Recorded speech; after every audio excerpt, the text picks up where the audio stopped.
1 minute.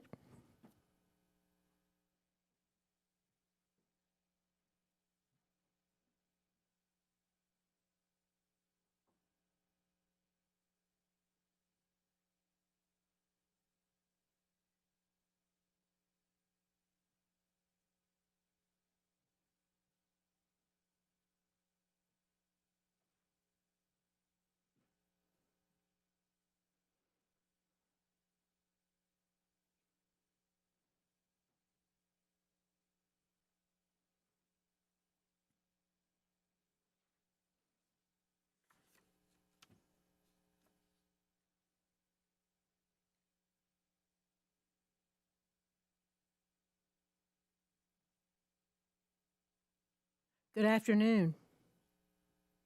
I'd like to take this opportunity to welcome you all to the school board meeting this Tuesday, December 7th, 2021.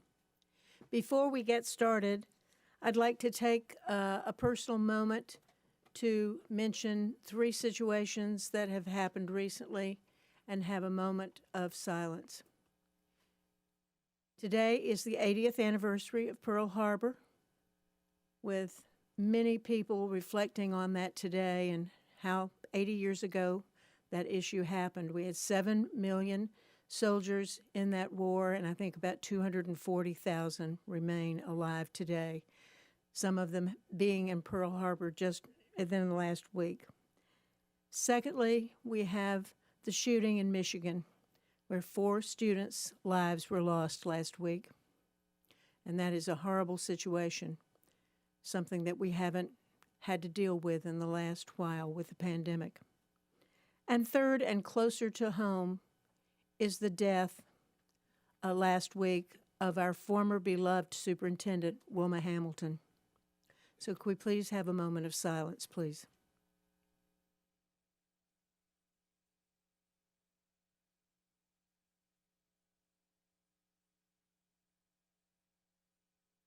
Thank you. I hope all of you have gotten a card in the back of the room and filled it out and got it to our clerk and board administrator, Kathy Tompkins, so that you can speak when we have the hearing of citizens. Those cards need to be filled out and turned in now, as we will not be accepting cards for speakers later in the meeting. First, let's do our flag salute. Please stand as the Venice Middle School Young Marines program comes in under the direction of Kurt Schaefer.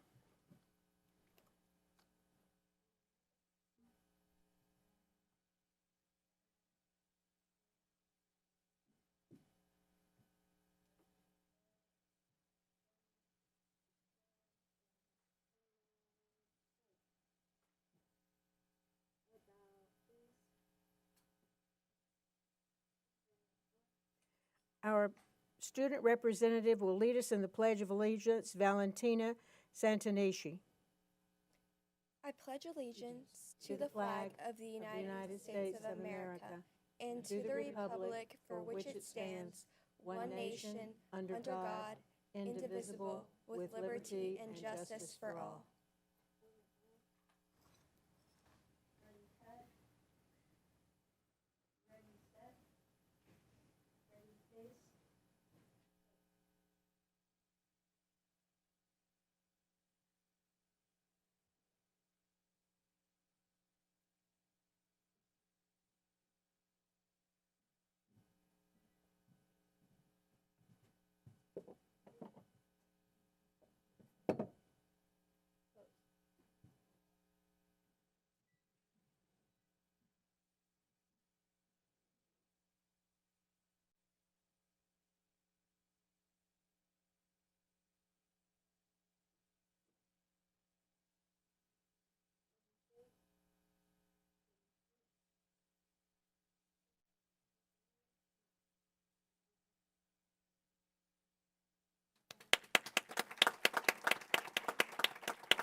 Please be seated.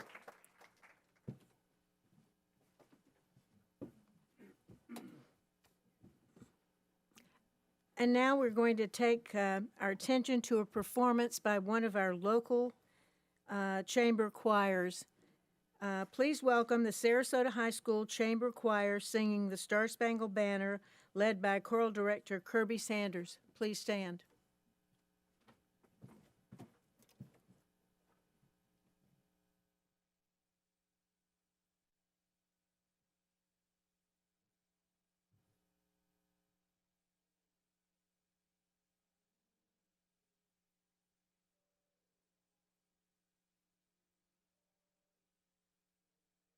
Proudly we hailed at the twilight's last gleaming, whose broad stripes and bright stars through the perilous flight o'er the ramparts we watched were so gallantly streaming, and the rocket's red glare, the bombs bursting in air, gave proof through the night that our flag was still there.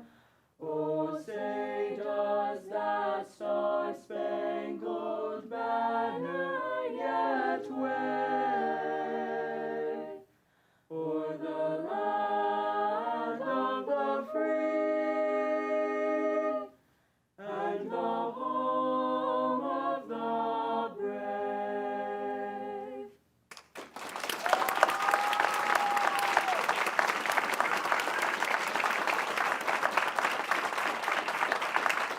Please be seated.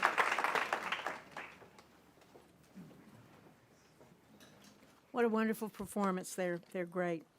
Now I want to call attention to our student representative sitting to my left. Beautiful name, Valentina Santadici. Italian, I think. Yes. Could you please, Valentina, you were a student at Pineview, a senior at Pineview. Could you tell us a little bit about yourself? Okay, so my interests are yoga and going to the beach, as well as the 7 community service-oriented clubs I participate in. And then my college interests are going to be business and real estate, because I hope to one day become a businesswoman like my mom. Well, how fabulous. That's great. Can you also tell us a little bit about the Civility Squad character trait for December and how it affects you? Yes, it's make a difference, hold the door. Lend a hand, when asked who can help, shout I can. This affects me because everyone is going through a struggle you may not know about, so a simple act of kindness like holding a door for someone can shift that individual's perspective from a negative to a positive. Well, thank you so much, and we wish you the very best of luck with this endeavor of choosing a college, because I'm sure you'll have your pick of a lot of great schools.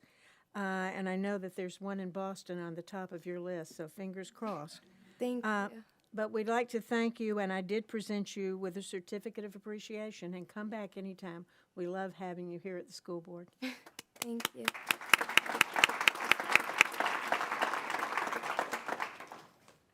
And next we have some other special presentations.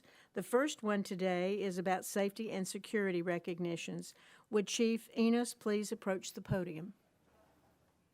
Now you all know that Chief Enos is retiring in January, and we had a little recognition event for him. Our school board did earlier today, and we had we really are going to miss him. We wish him the very best, but I can publicly say those shoes are not going to be easily filled. So thank you, Chief. Thank you very much. I appreciate the kind sentiment, and then earlier that was really awesome to be able to have everybody to be together, to be able to say not our goodbyes, but just like I said, after 32 years of being a humble servant of the citizens of Sarasota County, 21 of them being with the school district and taking care of our kids. Without a question, I always wanted to make sure that as a school district, because we deserve it, that we would always lead and never follow as it came to school policing, because the safety of our kids and our staff is always has been number one. And I think that, and that's why today, this is an excellent opportunity for me to recognize 3 things, and these people are ultimately our heroes, because what they did really stands out to what our teachers and our staff are really what made of. So if I could have Lisa Stevens, Jackie Mendolia, and I also have Amber Rylack, if you guys could come on up. I'm going to go ahead and read what they did. On August 31st at 10 in the morning, a local individual under the influence of narcotics, sweating profusely and stating that people are trying to kill me, walked onto the Emma Booker Elementary School campus via the rear bus loop. The individual entered the campus of the bus loop through the gate. As he walked through the covered PE area, PE paraprofessional Jackie Mendolia and PE teacher Amber Rylack were alerted to his presence by bus driver Lisa Stevens, who was blowing her horn and pointing. So as she pulled up to the school and the gate opened, this gentleman saw that opportunity and walked onto campus. She started blowing the horn and started pointing towards the individual that was walking in as they were holding PE class that was out in the covered area. So while they were, Rylack and Dolia rushed the students into room 509. The individual also tried to enter room 509 as Rylack and Mendolia were attempting to shut the classroom door. Mendolia was pulling him from the outside while Rylack was pushing him out from the inside. The struggle to keep him out of the classroom, which was full of the students that were at PE, lasted 90 seconds until Robin Williams and SRO Pelopita escorted him off the campus. The subject was then transported and evaluated and ultimately was taken into custody based upon his being under the influence of narcotics. So if you can understand what I'm talking about, is he comes in, we have Lisa was pushing, blowing the horn and pointing, they alerted to him, they take the kids, they start running in, he runs behind the kids, at which point one is in the classroom door stopping him to come in, the other one is pushing on him, and you see them, they're fighting with him for over 90 seconds. That is ultimately what we talk about when we talk about being heroes, and that's what we talk about as giving everything our all, and that's what our teachers, that's what our staff does here, because it's all about safety and security, and without that, unfortunately, we don't know what could have happened, and that, because of their swift action, prevented this from happening. It is likely that Stevens' warning, Rylack and Dolia's prompt response and immediate action to protecting the students from unknown possible injury and trauma, they were perceptive, they were observant in seeing the unknown male intruder on the school's property, recognizing the potential harm. They took immediate action to protect the students, then physically restrained the individual and preventing him from entering the classroom. Mendolia and Amber Rylack should be commended for their bravery in placing themselves directly into harm's way. These actions, when not knowing if the individual was armed or was a true danger that he posed, are incredibly brave and in keeping with the highest standards and the ideas of the Sarasota County Schools Police Department and the Sarasota County School District and law enforcement in general, that they should be commended for their actions. It has been determined by Amber Rylack's actions qualify her for a certificate of recognition, as well as Jackie Mendolia, as well as Lisa Stevens, that all of their efforts, and based on the general order of the school police department, I would like to thank them for all that they did that day for our kids, and what an absolutely awesome thing it was. And thank you for all of that.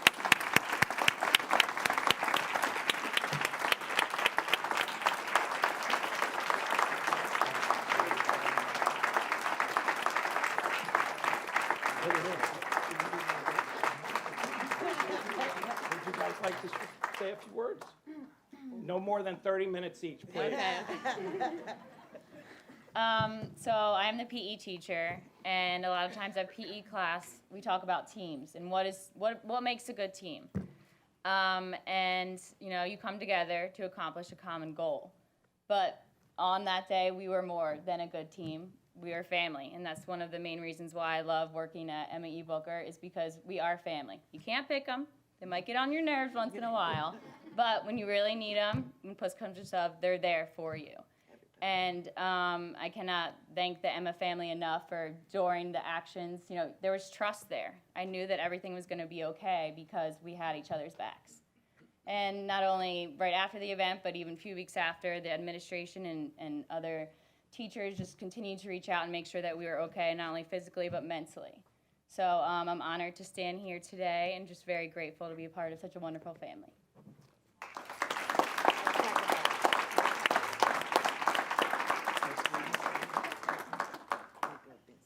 You're too perfect, I know. Hi, I'm Lisa Stevens.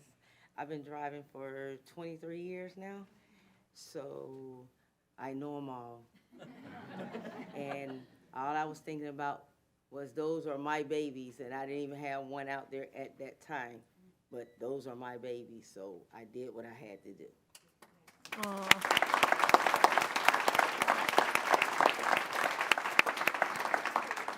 Well, those are all our babies, and thank you so much for what you did, because, you know, this really, really could have been a different situation had you not been there and reacted so quickly. So thank you, thank you. That's teamwork. Thank you. And thank you very much.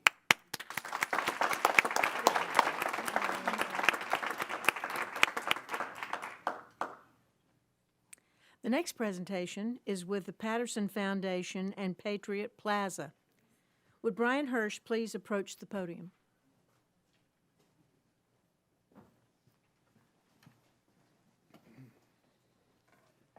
Good afternoon, Chair Goodwin, school board members, Dr. Asplin, Mr. DeLeo, and our student representative. Thank you for allowing us to present to you regarding Patriot Plaza and the Patterson Foundation. On this day of infamy, 80 years after, we are honoring Pearl Harbor Remembrance Day. We are so grateful of the Patterson Foundation's continued commitment to strengthen our community. Many of their initiatives directly impact Sarasota County schools. Yet there is a unique intersection of two of the Patterson Foundation's initiatives, Patriot Plaza, which uniquely honors veterans and their families, inspires patriotism, and embraces freedom, which is made accessible to our students on their other initiative as an exploration on EdExplore SRQ, an initiative which brings experiential learning to our students. We thought today was an opportune moment to learn more about Patriot Plaza and its impact on our community. Please welcome the Patriot Plaza Initiative Community Connection Consultant, retired Colonel Linda Gould. Linda.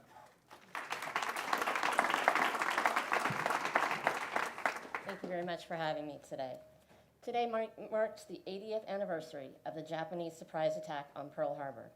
We pause to honor and remember the 2,403 service members and civilians who died during the attack in Hawaii, December 7, 1941. The attack also injured 1,178 people and damaged or destroyed 19 Navy ships and hundreds of Navy and Army Air Corps aircraft. The day after the attack, the United States declared war on Japan and so entered World War II. As Brian said, President Franklin Roosevelt in a speech to Congress stated that the bombing of Pearl Harbor was a date which will live in infamy. It is also a date to remember and to honor those who served and sacrificed. The Patterson Foundation is a fully endowed charitable foundation working in the four-county area, Charlotte, DeSoto, Manatee, and Sarasota, through initiatives that strengthen individuals, organizations, and communities in ways that foster wide participation. Two of the Patterson Foundation's legacy initiatives align with the Sarasota School District, as mentioned, Patriot Plaza, the outdoor amphitheater and museum located at Sarasota National Cemetery, and EdExplore SRQ, the experiential hands-on platform learning for both in-classroom and in-person experiences. Between both of these initiatives, the Patterson Foundation has invested more than $25 million in both the creation and the endowments.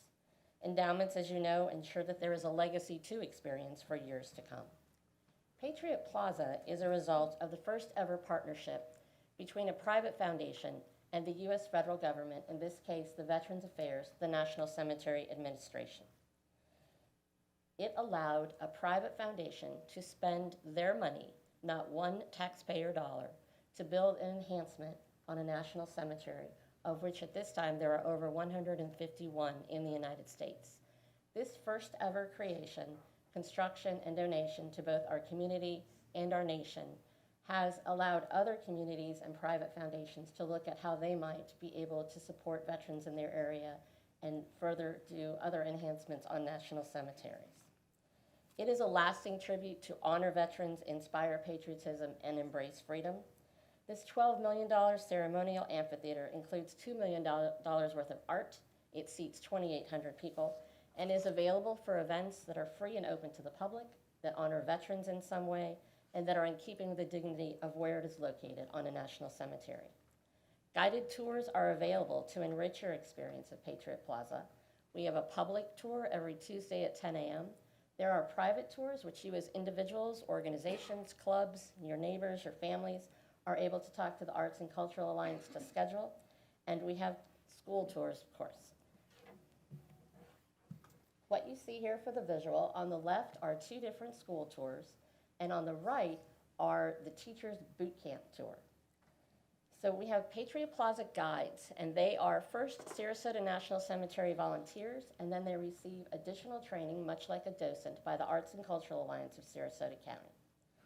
Patriot Plaza as an ed exploration is available for in-person tours for grades 4 through 12, but is also embedded into the 8th grade civics class.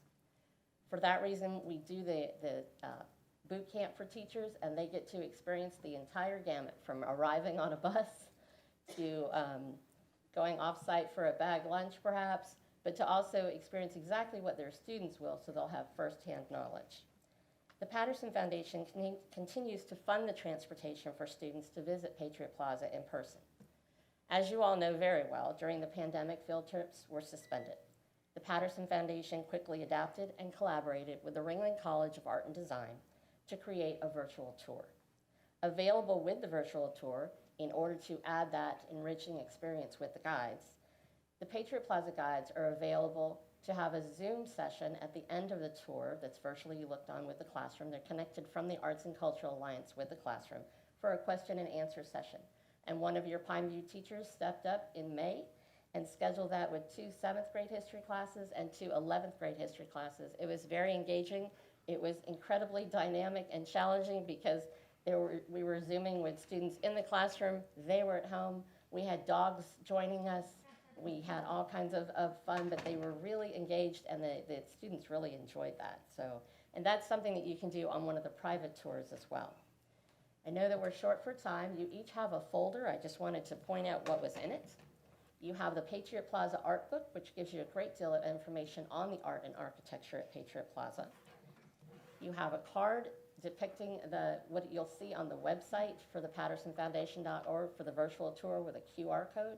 I encourage each of you to take the virtual tour, and please accept my personal invitation to come out for a tour. If you want to do it with your family and arrange it through the Arts and Culture Alliance, you're more than welcome, or I'd be happy to take you myself. Also during the pandemic, in another way to reach out to school children of all ages, perhaps for some of the younger grades, the Family Engagement Activity Book was born. The first one came out in November of last year and subsequently came out in February, May, July, and then another one this November. It has different facts about Patriot Plaza, about cemeteries, about veterans, about art. It's got fun word search games, and it's a very interactive activity. You're able to find it online or in a hard copy. You've got calendars. We do one every year. This is our 8th year to do it for 2022, and it depicts and captures many of the different tours, visits, and activities at Patriot Plaza throughout the year. Last but not least, behind that calendar is connections, social media, also the URL link for the virtual tour. I thank you for your time today, and this concludes my presentation.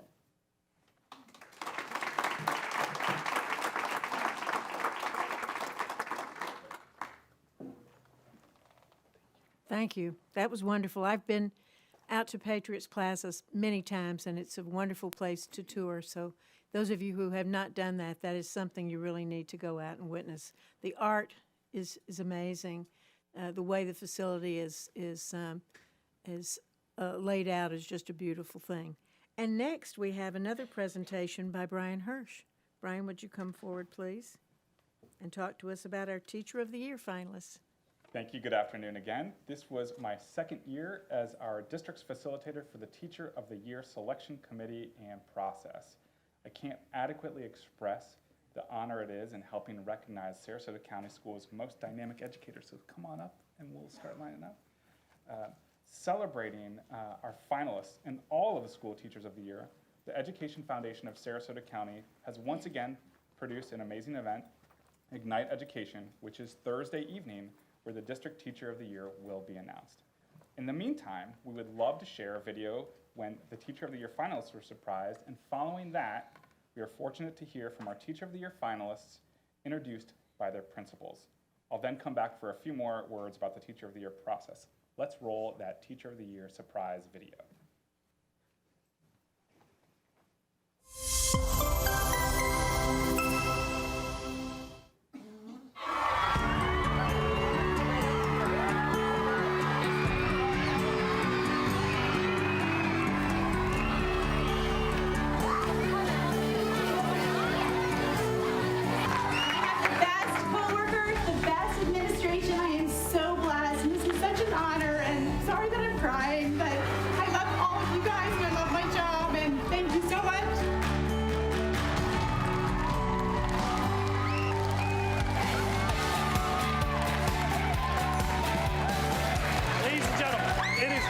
here at Sarasota Middle School? Yes, you all know, but let's congratulate Dr. Jaso as the District Middle School Teacher of the Year!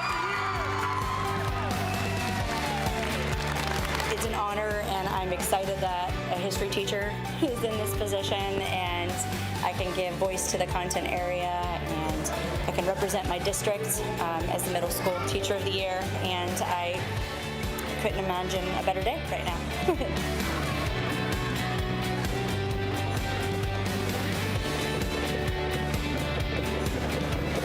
I'm proud of this because 20 years ago I couldn't put two words together in English, but I know that I wanted to be a teacher, and I wanted to be the best teacher I could. So thanks to this great nation, I'm here.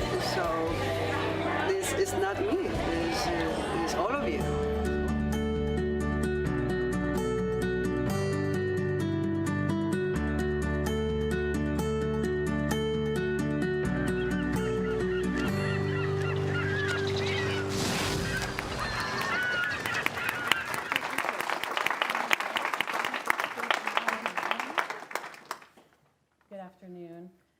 Mr. Hirsch said I have about 30 minutes to go ahead and talk about my favorite subject, my amazing teachers and staff. Is that right? About 30 minutes? Yep. All right, I'll be brief. I feel truly honored and blessed to work alongside Shannon Haddad each year. She's a true champion for children. She's been at Ashton for 4.5 years, and in just that short time has proven to be a true asset as a team leader, a PTO teacher representative, our literacy leadership team member, a valued part of our SAC committee, our school advisory council.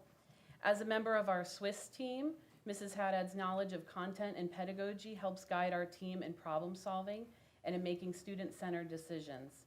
Teachers have stated that they get excited when they have an opportunity to collaborate and learn from Mrs. Haddad. When asking our staff and students and families about Mrs. Haddad, she's noted by parents as being selfless and gracious, always carrying a warm smile and an open heart. Her colleagues describe her infectious energy and positivity as a key to student learning. Mrs. Haddad is willing to help in any capacity on campus, and because of that, she truly believes that teamwork makes the dream work. Her advocacy for children receiving services is noted by her colleagues in her field. We are so thankful to have such a strong instructional leader and speech-language therapist helping children find their voice and giving them wings to fly. Please help me welcome Sarasota County's Elementary Teacher of the Year, Mrs. Shannon Haddad.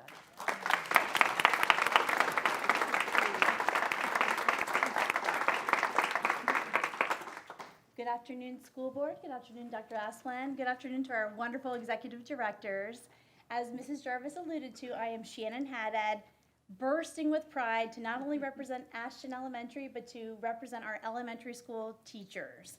We are some of the hardest working bunch in the county, and this is especially meaningful to me because I'm not necessarily just a classroom teacher, but I am a speech-language pathologist. SLP is our acronym. You might have not heard of that before, but we're those ladies and gentlemen that are in there teaching the kids how to speak better, how to pronounce their words, how to socially involve and find friends. And as all of you guys can imagine, this past pandemic has been especially challenging, should be the word that I would use, with masks on. We were trying to teach our students how to form sentences and words while wearing masks, and also some of our students on the autism spectrum that usually use those nonverbals. So we have been just, working our tails off. Our amazing ESE directors, my colleagues are we're so fortunate to be in this district. We've got great resources, great administrators, and I feel so blessed to be here, and I thank you for the opportunity, and thank you for this great district that we work in.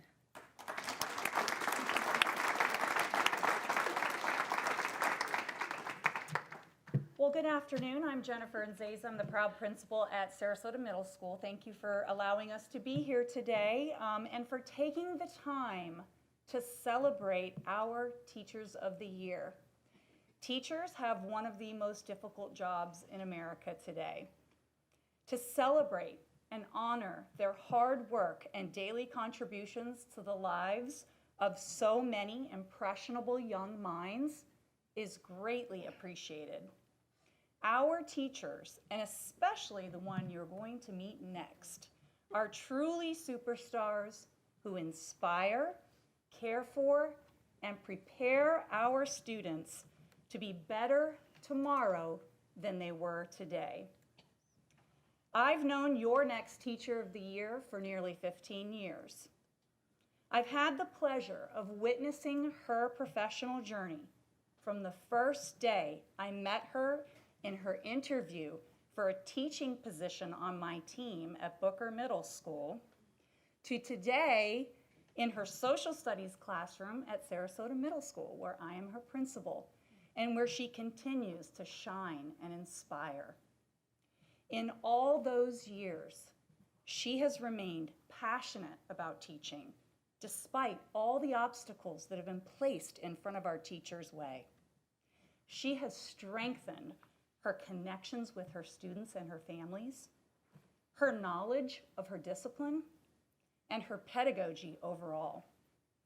She is the whole package, in my opinion, and I am honored to introduce you to your middle school Teacher of the Year, Dr. Jennifer Jaso.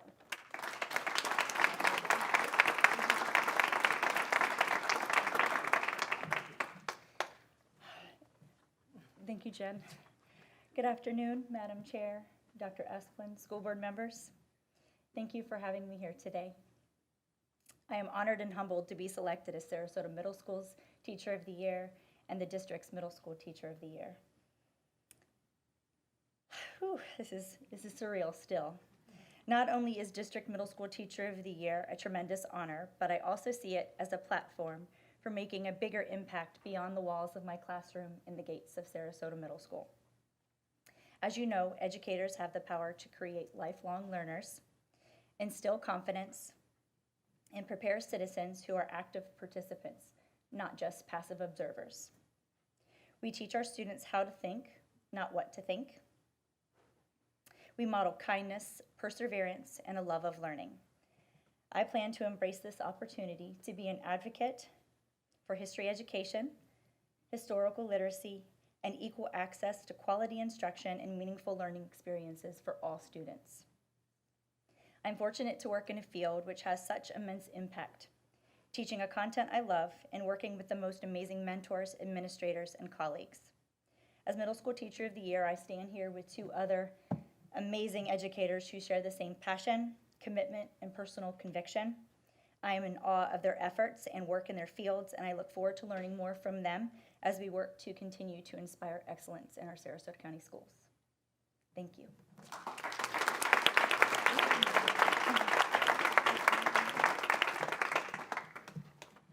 Good afternoon, everyone.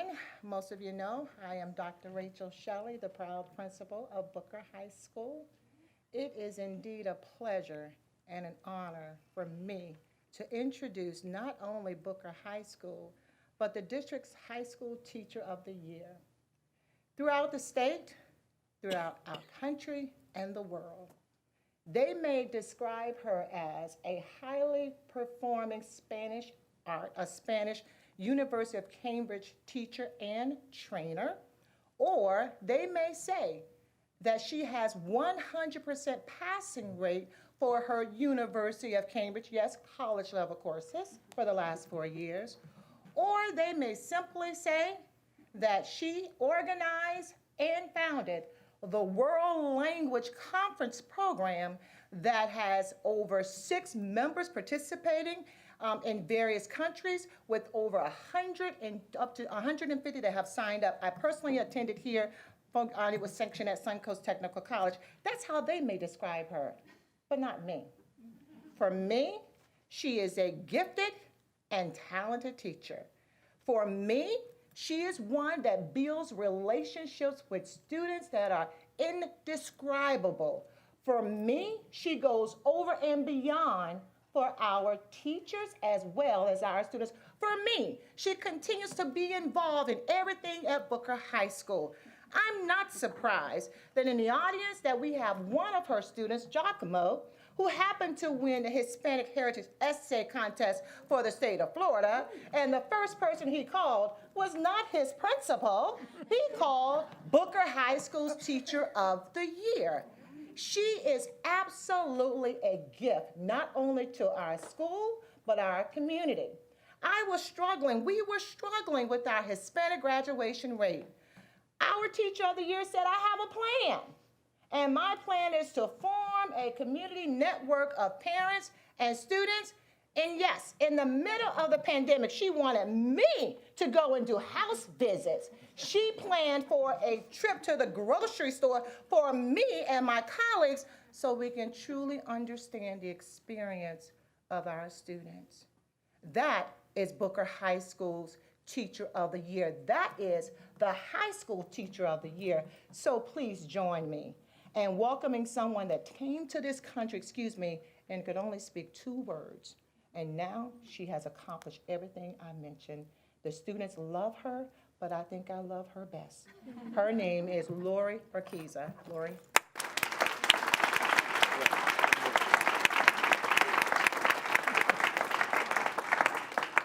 Thank you, Dr. Shelley, for your kind words. I didn't know I was all that. Thank you so much. I was told I had only 1 minute. So whoever gave me 1 minute, 1 minute is not enough to show my gratitude for this nomination and to talk about what teaching represents for me, especially today that I have 2 of my best students here in the audience, as Dr. Shelley mentioned. So since I have only 1 minute, I want to say 2 things. Number 1 is that I am deeply honored to be the recipient of this recognition. And I am even more honored because I am the Teacher of the Year for high schools in a county like Sarasota County. So you all know that this is a special county with so many hardworking, outstanding, talented teachers. And just to believe that I am the Teacher of the Year for high school among all those talented and outstanding teachers is just something that I'm trying to recover, because I was telling a few of you today when I arrived here that it's difficult to just in 1 second go from thinking that you are invisible to the public eye, and the next second you have a band and you have your family and school board members and Brian and everybody waiting for me. So that second, I'm still processing that. So, and I wanted to say also that 19 years ago, I came from Cuba, and I had with me only a few belongings, but I had something very special, and I had my diploma and my education, my bachelor degree. And if I can be here standing in front of you, and if you put me here in front of you, it's thanks to that. Thanks to my education. And this is exactly what I want from my students in my class, my students in the county, and my students in this great nation that opened the door to me. I want for them a high quality education. But we need to do it together. We need to work together, teachers, families, the community, administrators, because I believe that together we are stronger, and that's the only way we're going to be able to achieve that level of greatness in education in this country. Thank you.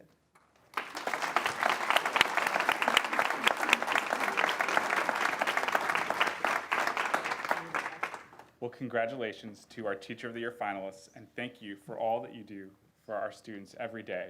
Our Teachers of the Year are amazing, and they represent their peers and colleagues committed to teaching and learning with gusto. Thank you to all of our teachers throughout Sarasota County Schools. Please know you are all appreciated and represented well, as our finalists will go on to represent the district in a statewide recognition process, as last year's Teacher of the Year, Carrie Johnson, was a top 5 finalist in the state of Florida. Thank you again to the Education Foundation of Sarasota County for presenting Ignite Education, where we celebrate all of our Teachers of the Year, our finalists, and announce the District Teacher of the Year on Thursday. Thank you again. Congratulations to our Teachers of the Year. This concludes our special presentation. Thank you.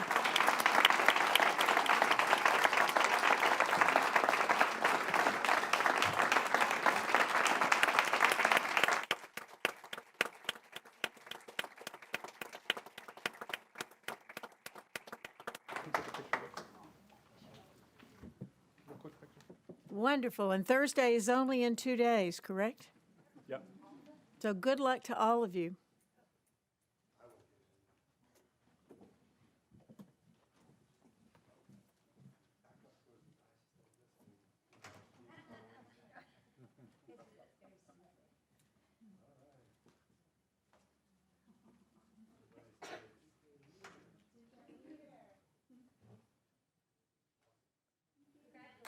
Congratulations. Thank you.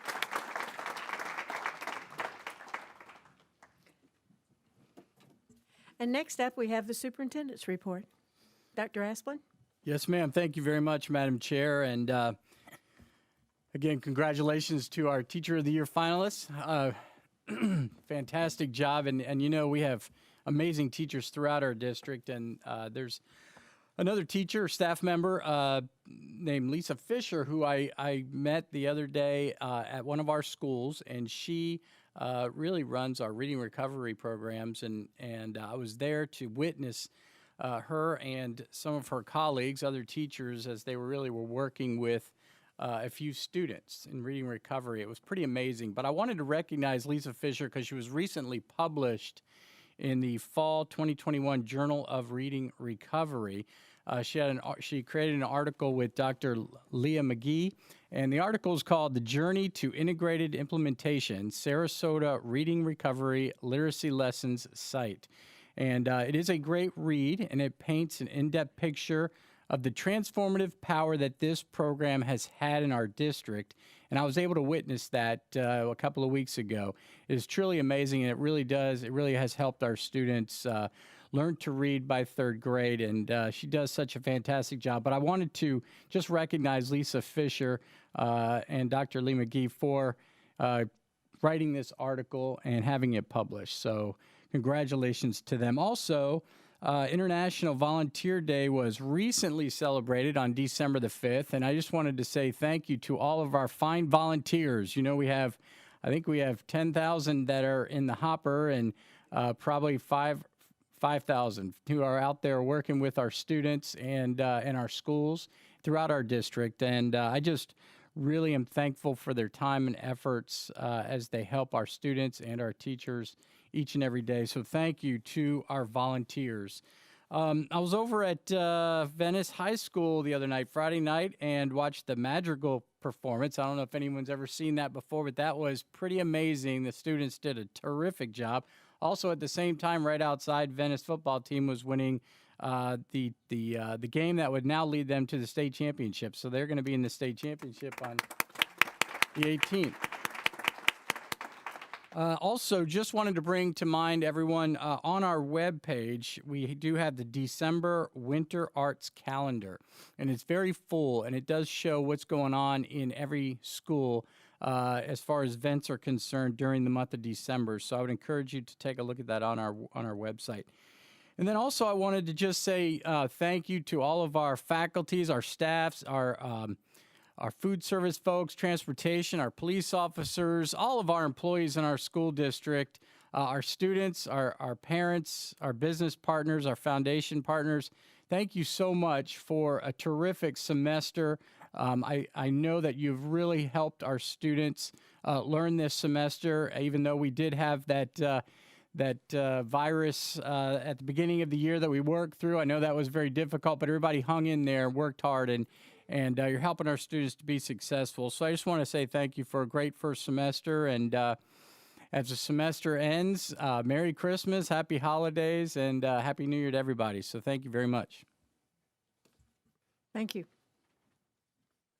And next, we have a hearing of citizens. I'll just start by saying that speakers addressing the board should address the chair of the board. And please use no abusive, threatening, defamatory, obscene, profane, or otherwise disorderly language, or figuratively or literally. Everyone's viewpoint we ask that you listen to carefully, and whether you would agree or disagree with others, please do not take up any of their time. People can't hear if there's loud noises in the audience, and those will not be tolerated. Please note that Florida law prohibits any person from knowingly disrupting or interfering with this meeting. And we look forward to hearing your views today in conformance with these rules. These rules are intended to facilitate efficient execution of a school board business meeting. The failure to follow those protocols may result in your removal from this meeting and could result in prosecution. We expect that you'll govern yourselves accordingly with this in mind.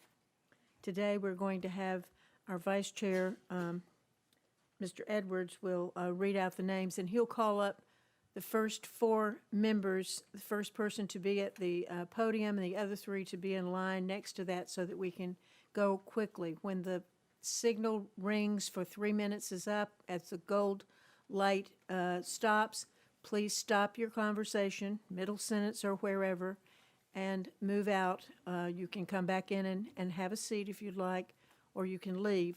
But we want to move forward with the next speaker so that we can do the business of the school district more quickly.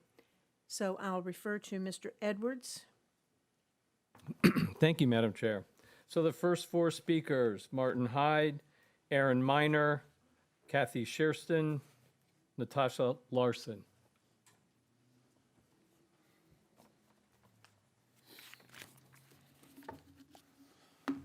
Okay, are we ready? All the happy clappy stuff over? Let's get down to business. My name's Martin Hyde. I'm a parent of an 8th grade student in a school system been hijacked by woke activists.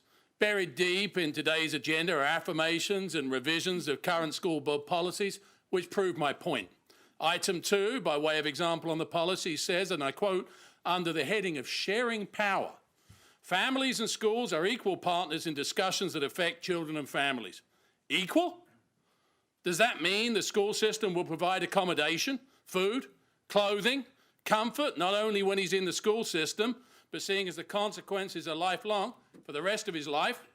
The answer, of course, is no, meaning it's not an equal partnership, and it's bizarre to say that it is. Item 5.55 of the policies asserts that the school system may delay notification to parents of an involuntary examination of a student for up to 24 hours at its sole discretion. How disturbing is that? At the last meeting, the current superintendent complained about people who criticized the school system. He sat down, rather unsurprisingly, to a standing ovation from the woke board members who've been criticized. The irony that the chair didn't demand no clapping after he spoke, as she did when I spoke moments later, only serves to prove that this body would have no standards if it wasn't for double standards. I'm here today with a Christmas gift for each of the 5 board members. It's a copy of the Constitution of the United States. Page 25 addresses the First Amendment, which says in part, Congress shall make no law abridging the freedom of speech. You all swore an oath to uphold the Constitution, but some of you continue to complain about it and to imply that you'll attempt to limit its most sacred amendment, which is the only thing that distinguishes us from being North Korea. We're going into the 4th quarter, politically speaking, in 2022 for this current board, during which the resolve of Sarasota parents will ensure that we finish strong, winning the day and putting this system back in the hands of the people. On a cautionary note, if you try to stomp on our First Amendment rights here in this taxpayer-funded building, you may rest assured that I'll bring my bus, we'll take them to your streets where you all live, which is our constitutionally protected right. And if any of you think that's a jackass comment, remember, you brought it on yourselves. No clapping. That's all right. No worries. It's all good. Hello, how y'all doing? I'm Erin Miner, and I'm the CEO of Harvest House. Congratulations to the Teachers of the Year. That's really incredible. You should be proud of your work. I know that we are. I am a product of the Sarasota County School Systems and a proud graduate of Booker High School. So go Tornadoes. And I may have told you this, my only claim to fame is my picture hangs in the gym because of the state Final Four appearance in 1999, I think. So thank God for my sophomore self.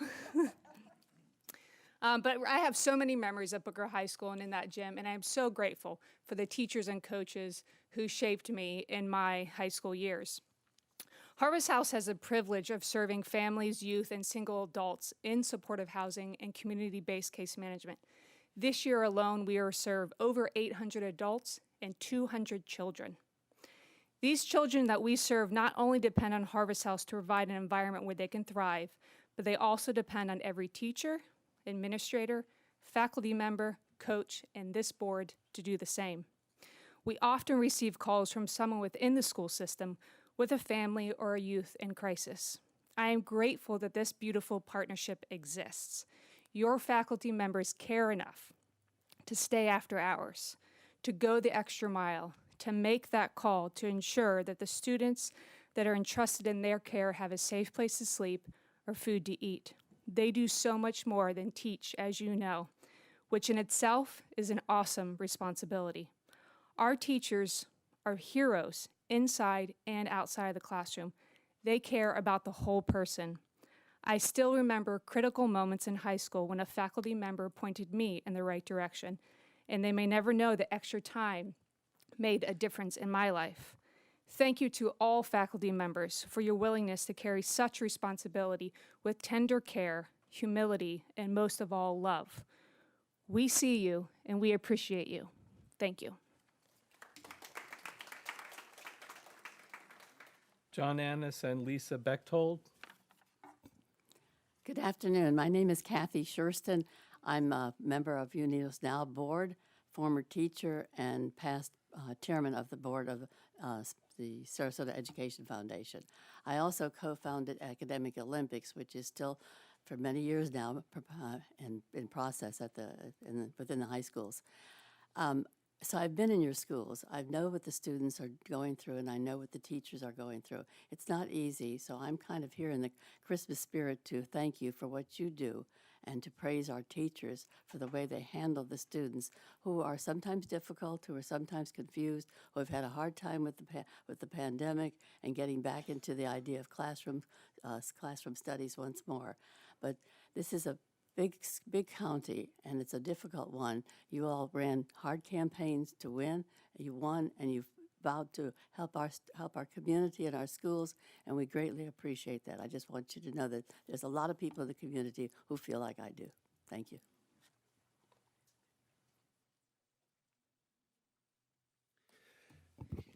Thank you. John Annis. I'm not from Sarasota. I was born in a small town in Sutton, Massachusetts, where we had 3 schools: Sutton Elementary, Sutton Middle, and Sutton High School. We all went to school together. We all knew each other, and our parents knew us too.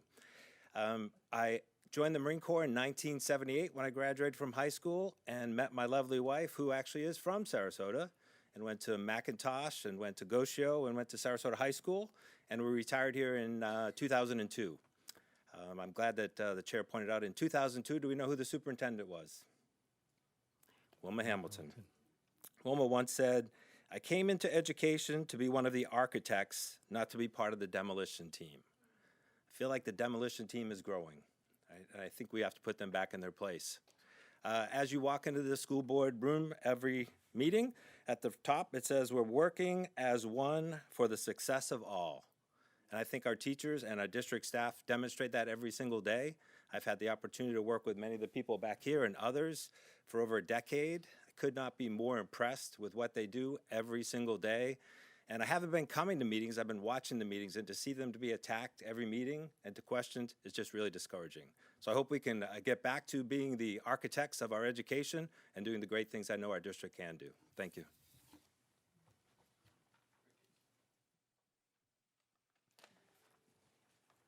Hello, my name is Natasha Larson.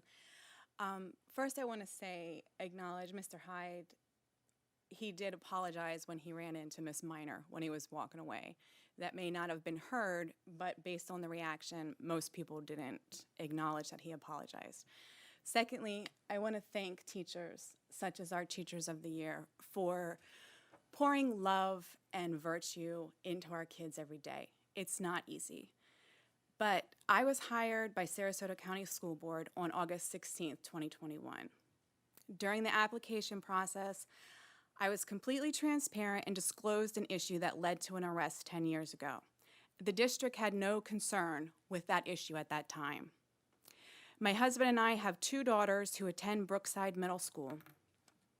On October 30th, we were informed that our daughter was required to write a short story about killing people by the ELA teacher. I immediately emailed the teacher and explained how the students were interpreting her instructions. Rather than responding via email, she telephoned me and I was informed that I do not have the right to judge her assignment. So we initiated the complaint process with the principal on October 31st. Over the next several weeks, as the children continued the creative process in the classroom by Googling serial killers on school-issued laptops, discussing the torture and murder of people, and by writing their stories, my husband and I communicated tirelessly with the principal and assistant principal. When they refused to intervene to disrupt the creation and oral presentations of murder stories in the class, we requested via email that our daughter be excused from the class. Just remove our child from the class. That was ignored as well, both by the teacher and administrators. So we emailed Bridget Ziegler. On November 4th, Ms. Ziegler arranged to speak with me via telephone. Despite her verbal response of shock and horror to the situation, the circumstances remained unchanged. In fact, she even refused to respond to follow-up emails. Then during the last school board meeting, you may recall my husband spoke concerning the trauma our daughter experienced due to the willful negligence of these educators and their failure to act, intervene, and protect. You see, our daughter experienced and witnessed a horrible accident this past summer, which made this assignment particularly disturbing to her. We begged, we pleaded on her behalf, but our concerns fell on deaf ears. In fact, on December 2nd, I responded to an email from the middle school director of curriculum and instruction, including Asplin's representative that he sent after my husband last board meeting, Mr. Cantis, and I was fired the next day for not accepting their proposal. Thank you. Thank you. Diana Dill, Kayla Graham on deck. Madam Chairperson, good afternoon. Good afternoon. My name is Lisa Bechtold. I am the proud Executive Director of Take Stock in Children, Sarasota County. The ability to disagree is what makes us a democracy. However, to be passionate about what we agree on, as we are, is what we disagree on, is what makes progress. So I'm here today to talk about what I agree with at the school board and how I love what's happening in the district. With Take Stock in Children, we are a partner, and you allow us to go into the schools in Sarasota County from Booker to Northport. We go in once a month, we meet with the students, the staff there from the front office personnel to the cafeteria to the principals to the teachers. Open arms allow us to come in and work with those students. We also have mentors who come in once a week to work with those students with open arms, and it's done on a weekly basis with no issues, and we thank you so much for that. We also have a quarter of our mentors currently are school staff, and that doesn't include the retired teachers who are mentoring for our students. So our relationship and our ability to work in these schools and have these professionals who are working with our students, mentoring our students, but also nominating our students for this program. And our program allows these students to have tuition for a post-secondary education. So that nomination is life-changing. So I thank you so much for allowing that. And we also have a wonderful relationship with Dr. Shelley. You're going to hear a lot from us here pretty soon with Booker Promise. But it is such a privilege to be able to work with your school. I am also the mom of 2 young men who have attended the schools here in Sarasota County. Both started at Philippi Shores with Dr. Foster, and Mrs. Haddad was also a teacher there. While they were 2nd and 5th grade, my husband died of cancer. And the school embraced my children. They made sure that we had counseling at the school. They made sure that everyone loved our kids completely. And they moved on to Sarasota Middle School. We had a wonderful principal there who started a grievance club for my son. My other went to Laurel Nokomis, and one graduated from Venice High School, is a college student now, freshman at Oberlin College, and I have a 10th grader at Venice High School. And as a mother and a single mother, I will tell you that our teachers, our administrators, our cafeteria workers, everyone who helped me and put their arms around my students so that they could be successful, I am forever grateful. Thank you.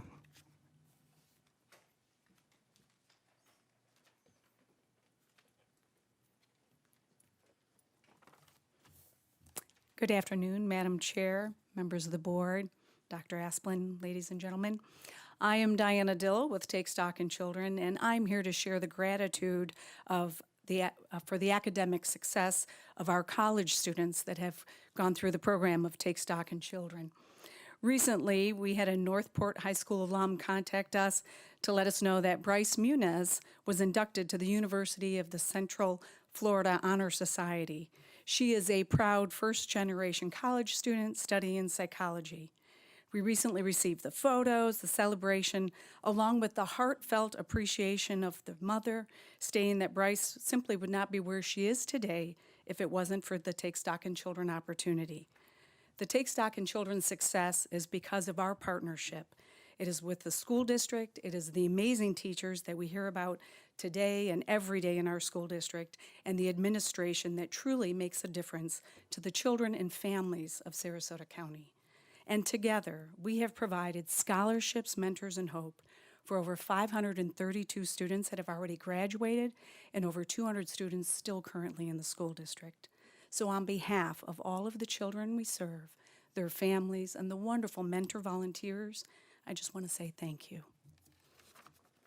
Bernadette Wolkeji and Giacomo Moody on deck. Good afternoon. My name is Michaela Graham, and I am a 10th grade student at Booker High School and a proud member of the Boys and Girls Clubs of Sarasota and DeSoto counties. I have been a part of the Sarasota County Schools system for many years and am here today to support the district. Teachers play an instrumental role in my life, and I am thankful for their dedication to students like me. I have several great teachers, so choosing only one would definitely go over the time limit. Furthermore, each day I am inspired more and more by my teachers and administrators. Dr. Shelley's unwavering commitment to Booker High School students is evident in the endless opportunities she creates for us. Her positive attitude radiates throughout the school and creates a culture for all of us students to become the best versions of ourselves. I'm so grateful to be a student in the Sarasota County Schools. I want to express a sincere thank you to my teachers, counselors, and administrators. I wouldn't be the person I am today without them. Thank you.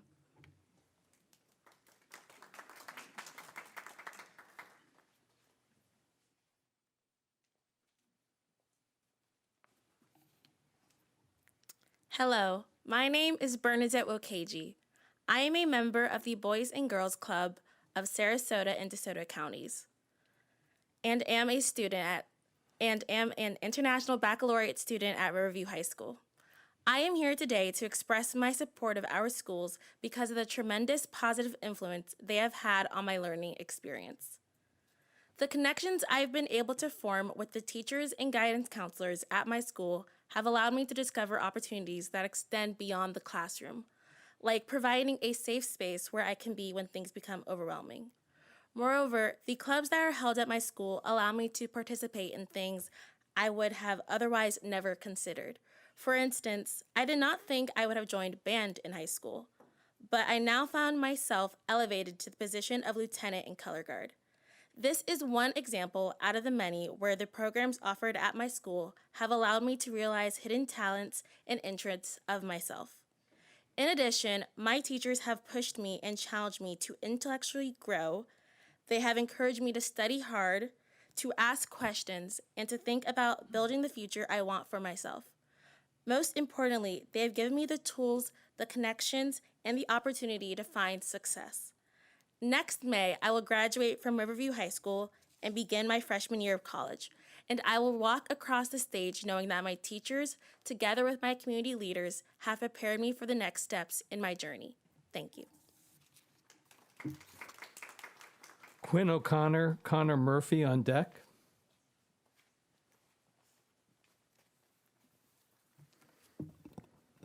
Good afternoon. My name is Giacomo Mutti. I'm a 12th grader at Booker High School and a proud member of the Boys and Girls Club of Sarasota and DeSoto counties. I am honored to be here today to share a few words about my experience in the Sarasota County School District.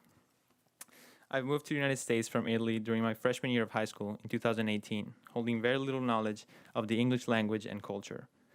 It is therefore thanks to the Booker High School's faculty, programs, and extracurricular opportunities that I've excelled both academically and socially among the thriving community of Sarasota County Schools, and that I've grown to become the person and scholar I am today. Through Booker High School's Advanced International Certificate of Education, also known as the ACE program, I've been given the chance to enhance my learning of the English language while earning college credits through college courses provided by Cambridge University. Following my initial academic success, I was introduced to the College for Every Student Brilliant Pathways Student Ambassadors programs, through which I became a peer counselor and mentor, assisting Booker High School staff in the promotion of resources and initiatives for students seeking post-secondary education in the United States.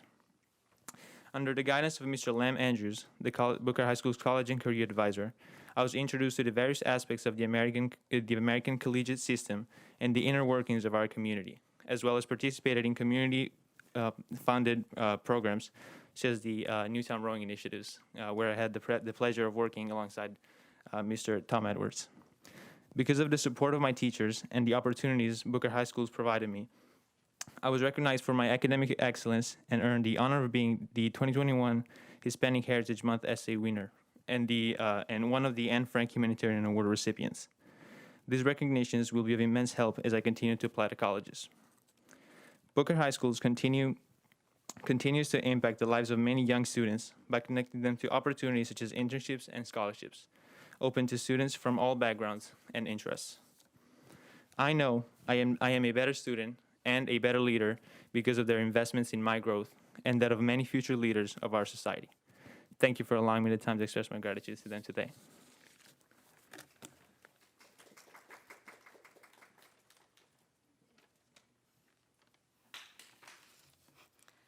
Good afternoon. My name is Quinn O'Connor, and I'm a senior at Sarasota High School and a proud member of the Boys and Girls Club of Sarasota and DeSoto counties.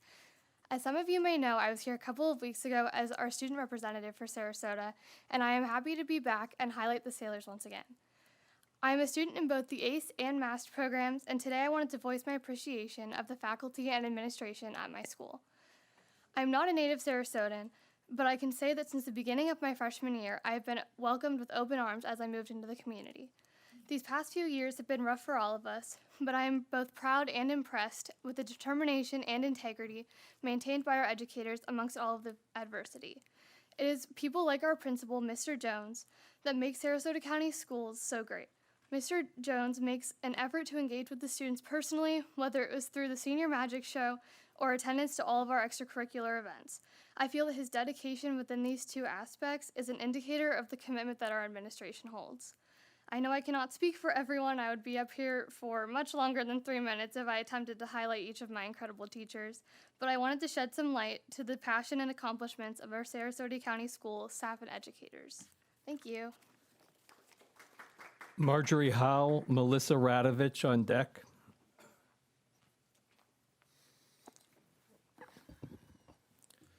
Good afternoon, members. My name is Connor Murphy, and I'm a proud ACE student in the 12th grade at Sarasota High School and member of the Boys and Girls Club of Sarasota and DeSoto counties. I've come before you today to express my gratitude to the teachers and faculty at my school, who I firmly believe are among the finest in the world. I came to Sarasota High School for the ACE program, Advanced International Certificate of Education for those that are unfamiliar. What initially interested me about this program and what I hoped to find was challenging course rigor and a supportive environment that would have a positive impact on my academic career. What I can now say I've received after almost 4 years is exactly that, and so much more. I found an environment that fosters a palpable passion for excellence, an environment that would not be possible without our fantastic principal, Mr. David Jones, alongside a diverse roster of teachers that truly pour their heart and soul into their craft. Every day, I'm not only challenged, but encouraged, not only to succeed academically, but to chase my dreams with the same fervor. Every day, I get to go to a place where, regardless of what may be happening in the uncertain world we live in, I can count on being greeted in the morning with a warm smile and kind words of encouragement. Truly an opportunity many children are not afforded. I entered Sarasota High School as an immature and far from refined 14-year-old boy with dreams of college but without a roadmap to get there. I duly lacked both the self-confidence and clarity to see myself at the finish line. However, despite my lack of focus, the teachers at Sarasota High School refused to let me fail. Every day I was reminded that my dreams only work if I do, as well as the value of hard work. They showed me that any kid, no matter the home they come from, the challenges they must persevere, or whatever might be holding them back, that they are still a sailor, and that meant they will always have a community around them as invested in themselves as they are, no matter what. Today, I find myself in the midst of college applications and poised to succeed at the post-secondary level due to a skill set that I could not have gained anywhere else. And for that, I would like to thank all the teachers and faculty at Sarasota High School who have helped me turn my dreams into previously unfathomable realities. I would also like to thank you all members for your commitment to not only my school, but to all the schools in our district. I wish you all the best of luck moving forward. Thank you. Nicholas Radovich, Alexis Spiegelman on deck.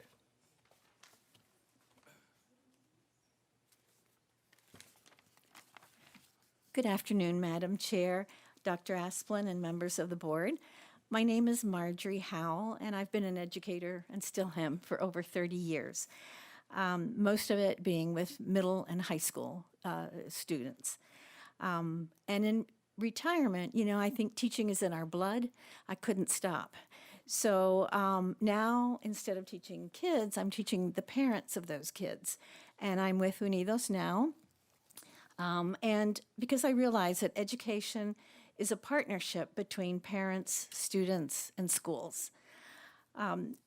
Teaching is a very noble profession. We put our own money into class resources. We don't have an 8-to-5 schedule. It involves weekend events, after-school concerts, and much, much more. But teachers make a difference, and they open doors. We teach future farmers, doctors, firemen, engineers, pilots, policemen, and more. We teach because we touch the future, and we want to see our students succeed. We wouldn't have it any other way. I really would love to applaud all the Teacher of the Year finalists, and really teachers in all counties everywhere. And so I just want to express my gratitude to all of you, and many thanks for being in such a noble profession. Thank you.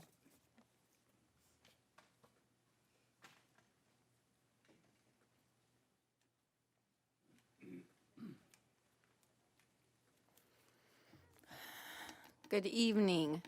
After being told that concerned parents are the actual problem in our school board meetings, I made a commitment that if our schools could keep their political agenda away from our kids and focus on education, then I would stop speaking at these meetings.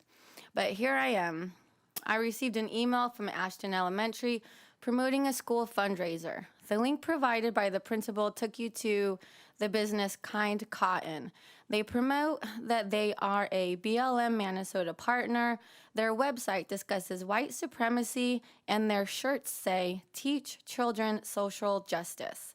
Their Teach Social Justice collaboration led to teachers receiving leader boxes to help promote social justice and mental health in classrooms. There's a picture of a toddler in a BLM shirt on their website, and this is the fundraiser for my daughter's elementary school.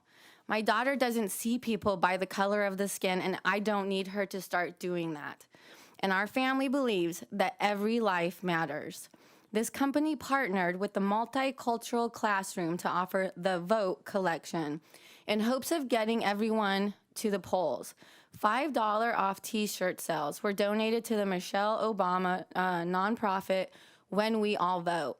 How can you even think about telling parents that the issue of social justice isn't political? It literally says on their website, a purpose behind every purchase. And Uncle Joe doesn't get a pass. They target educators under a banner of mental health, kindness, and social justice, and then push BLM. But parents are standing up. Concerned Parents and Unmasked Florida had your fundraiser shut down by 4 o'clock that same day it began. We are not going away, regardless of any policy change. We will continue to exercise our First Amendment right to peaceably assemble and to petition for a redress of grievances. You are attempting to suppress your opposition, but it won't work. The more you try to silence us and push political agendas through the school board, the more active this conservative community will become. May God bless our kids who are caught in the middle of all of this, and may God bless America.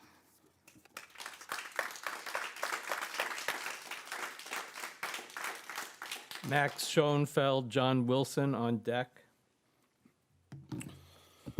Hello again, Sarasota School Board members. My name is Nick Radovich, Precinct 417, and I have children in the public school system, unlike some of our board members, which really makes me question your motives. Not saying that disqualifies you, but it makes me question your motives. I attended Ashton Elementary, McIntosh Middle, Sarasota High, and never could I imagine the garbage you are bringing into this fine school system. The truth may make some of you uncomfortable and not want to look us parents in the eyes, but you work for us, we do not work for you. Nor will we let you indoctrinate our children with CRT, LGBTQIA, SDF, or whatever it is now, other non-essential learning curriculum, and everything of the likes. I mean, we need to keep it essential, right? There's no reason to be pushing this social justice stuff, and it's not a necessity. I've lived here my whole life and intend on raising my family here also. Albert Einstein once said, "Evil will not destroy this world. It's the ones who stand by and do nothing that will." And we are done standing idly by and watching our school systems be taken over. Stop the politics in school and you won't have to worry about our input. Until then, we will be at every school board meeting until school board meetings end, which they never will. This school board never used to be a political school board, but certain members of this board have made it like that. We know where the funding for these programs come from, and I would like to end this by letting Ms. Ziegler know that we do have your back, just show us that you have ours. And I also wanted to end this, Ms. Rose, thank you so much for having that event, or for coming to our event that we had for you, the town hall for the parents. It takes a lot for you to come out and do that, and personally want to thank you so much, because so much, thank you. That's it.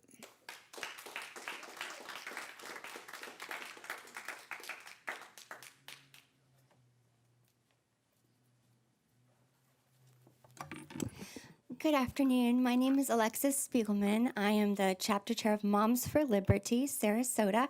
Thank you for having me speak today. I wanted to talk a little bit about the comments this morning, about the public comment. First of all, we have a daughter in the county. She goes to school here. But I think one of the issues that we're having is a little bit of doublespeak. So if you're in a workshop and you're attacking the constituents and they don't have an opportunity to address you, I think while we all would like less hostility in our meetings, I think one way to get there is to stop doing that. Another thing I noticed this morning is that we shouldn't be, implying that someone who has a is a doctor or an attorney has a more worthy voice to be heard, because 89% of Sarasota County constituents have less than a bachelor's degree. You are hired to represent all of Sarasota County, and the majority would not even be classified in those groups that you have tried to elevate. Out of all the top 5 employment categories in Sarasota, they're made up of retail trade, food services, administrative and waste services, and construction. Those are the people that you were hired to represent. Their voices deserve to be heard, and whether they're have children or not, just as we heard earlier today, those are our babies. We don't have, even if we don't have children in the schools, those are our babies. And so I would just like to encourage a little more collaboration between parents and in the board, as we've heard. I think it would de-escalate a lot of what you're trying to address through the restricting free speech. Instead, I think if you were to encourage a little more of a dialogue with all of you, we could get somewhere. I met this week with some people that oversee the curriculum. It was wonderful. I learned a lot, and my opinion of them is wonderful. I came away from it in a better place. I think we can all do that. We all have something in common. We all love Sarasota's students. Thank you so much. Ashton Beaudry and John Costanza on deck. Hello, everyone. My name is Max Schoenfeld, and I'm here representing the Teen Court of Sarasota as their student board member and as a senior at Suncoast Polytechnical High School. I wanted to thank you all for the hard work that you've put in recently to make sure that students receive positive redirection and social services paired with top-notch education. I would also like to thank you for recognizing the mental health needs of students and aiding them in their struggles. We are all lucky to live in a community that believes in its students. Thank you for your time.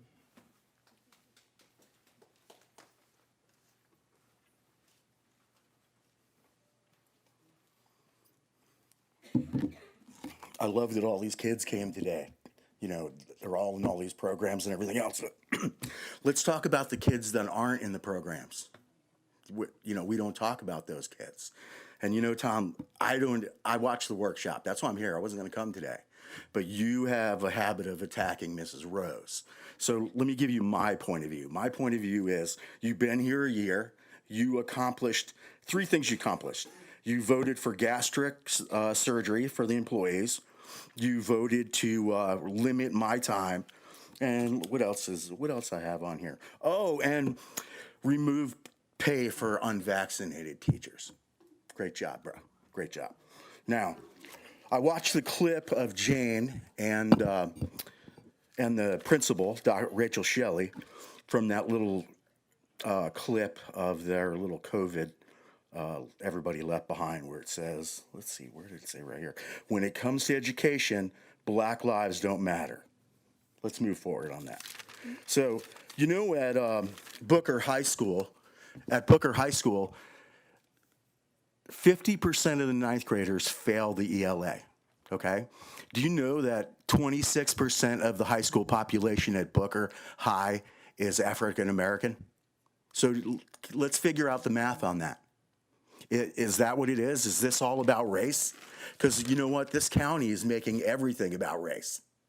I look around, same thing, Booker Middle.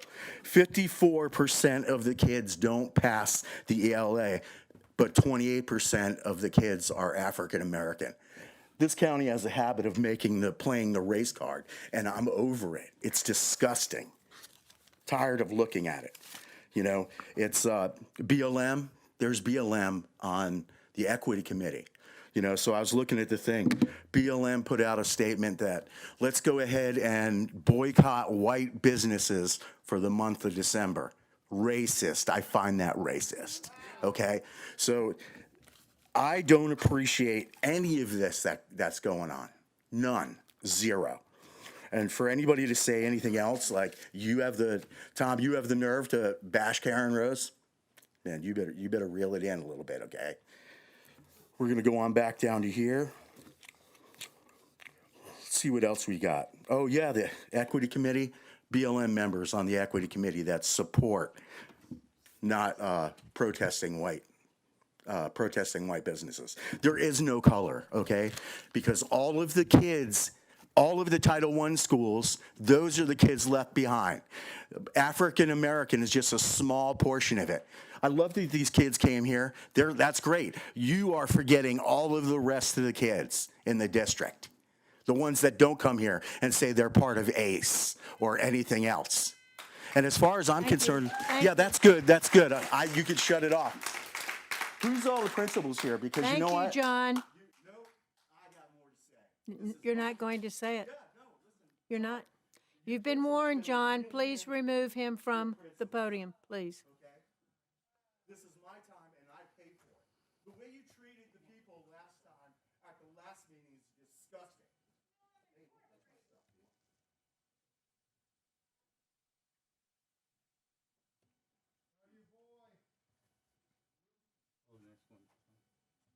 Ashton Beaudry.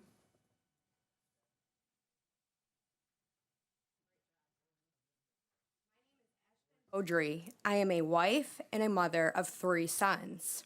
My oldest son started kindergarten in the fall of 2019. I remember his first day of school as if it were yesterday. I was fighting back tears as we walked him to his classroom. As soon as we got into his classroom, my husband looked at me and told me that was the same classroom that he attended kindergarten in. We were so hopeful. Fast forward to winter 2020, cue COVID, schools closed and remote learning was a disaster. The silver lining in all of this is that parents woke up and saw just how dysfunctional this district is. The straw that broke the camel's back was the useless reinstatement of the mask mandate. There is no evidence that masks in school prevent COVID, but there is evidence that they cause damage to our children's education. You see, my son has a speech delay. He has an IEP. We were told that he would receive help, and guess what? We were lied to. He never received help that whole time we were remote learning. Last year, he struggled because he was forced to cover his mouth. Imagine the frustration that he faced just trying to communicate. Never again. When fools are in power and make decisions against the majority of the county's residents' wishes, we knew we had to unenroll our son. In our home, we refer to that day as Freedom Day. Now he's at a charter school, and it's done nothing but benefit his education. Brentwood could take a lesson or two from that about transparency. I could sit here and explain to you why that school is failing, but somebody gets paid to figure out why our schools are failing and find different solutions for all of our children to succeed. Why we are considered an A-rated district is beyond me when we only have 17 A-rated schools out of 49.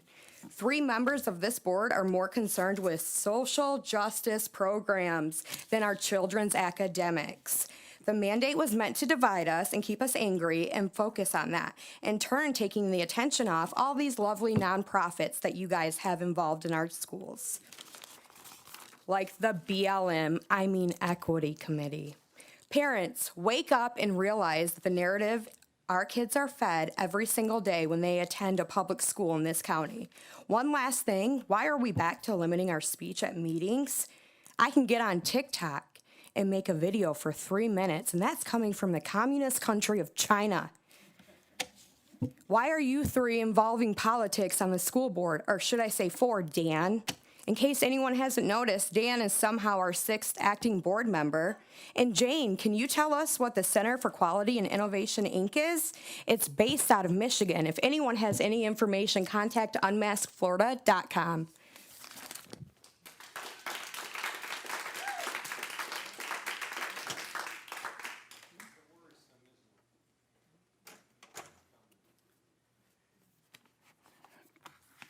My name is John Costanza.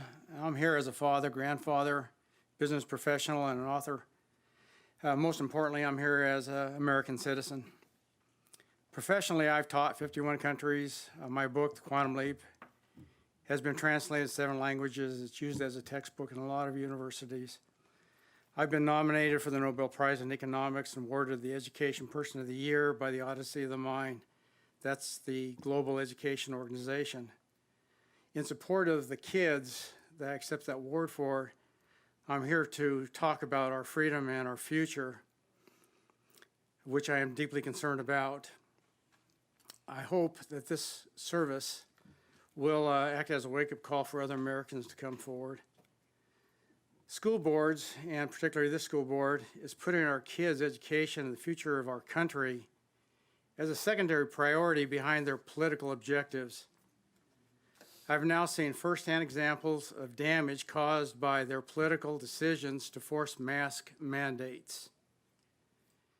These mask mandates were dictated by the board despite governor's recommendation that it should be a decision between the doctors and the parents. Despite the executive order and those decisions for the parents, it scares me also to see some of the ramifications of that decision. I've seen where the teachers are intentionally isolating children as punishment for their parents coming here to talk to you. Wow. That scares me. These parents are here because they don't like what they see, and they should be here to talk to you. Now, my philosophy of education, I've taught thousands of classes around the world with predominantly business executives, except for the university stuff. But my philosophy is that I learn from every class that I teach, and I learn from the customer.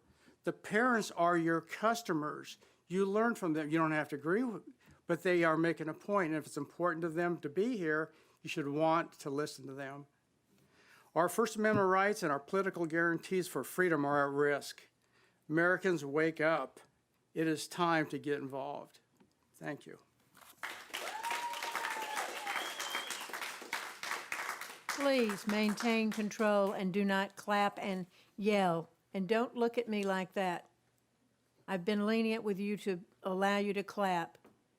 Do not overstep your bounds, please. This is a business meeting. Are we done? Well, that was really good. That really worked out very nicely. So I want to say thank you to everyone. That was a very nice holiday Christmas gift for us, and everyone behaved well, so appreciate that. We'll move on now to our consent agenda. Are there any additions or corrections to the agenda? Yes, ma'am. The November 16th meeting minutes were added to item number 7, approval of minutes. One addendum was added to item number 8, the instructional classified personnel report. There was an item added to new business, item number 31, approval of purchase of Phase 4.0 desktop and notebook computers and services from Hewlett-Packard. And then item number 30, district maps and descriptions were added as well. Thank you. May I have a motion, please? I move to approve the consent agenda as presented. Second. Any discussion? All in favor? Please vote. Or, where's our? Are we voting electronically? I did.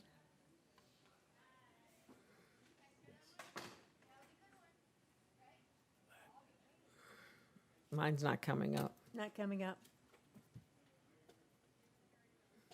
So let's take a voice vote. All those in favor, please signify by saying aye. Aye. Aye. All those opposed signify by saying nay. Nay. We have one nay. Is that Bridget Ziegler? Okay, so the motion carries 4-1 with Ms. Ziegler voting nay. Next, we move on to new business. May I have a motion, please?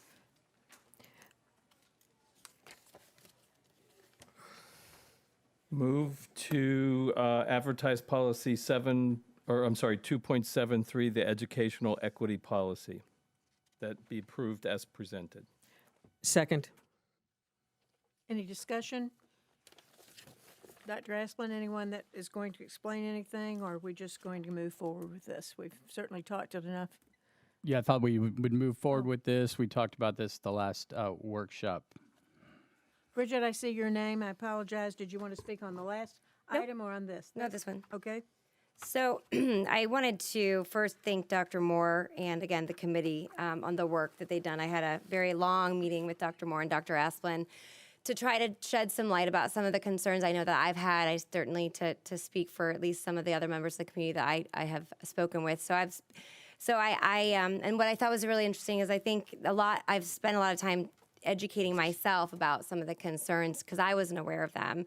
And what I genuinely believe in my heart of hearts is I know, again, for the position of the equity position that I approved and I supported Dr. Moore, and I still support Dr. Moore because I know where her heart and head's at and her focus. And we had a long, extensive discussion about that being solely centered around academics, something that we've talked about as a board for quite some time about, when I think about making high-quality educational options available for everyone, I think to all of our different schools and making sure that we peel back the onion and understand what support services those specific schools need to reach those students and what those families need, because that does vary between school to school and even within a school from classroom to classroom. And so I know that that's where her heart is. I know that's where Dr. Asplin's mission is and vision. But at the end of the day, and this is not, and that's why I wanted to give this preface, is that I'm not supporting it only because I have concerns about nothing about the people who are directing it, but about where I've seen it gone in other districts. And I think there have been third-party outside groups that have exploited the well-intended mission. And so I believe in my heart that this will go the positive direction, but for that reason, I wanted to explain myself and make a little bit more sense of it. But thank you. Mrs. Brown? I wanted to thank the committee and Dr. Moore for all the work they've done on this.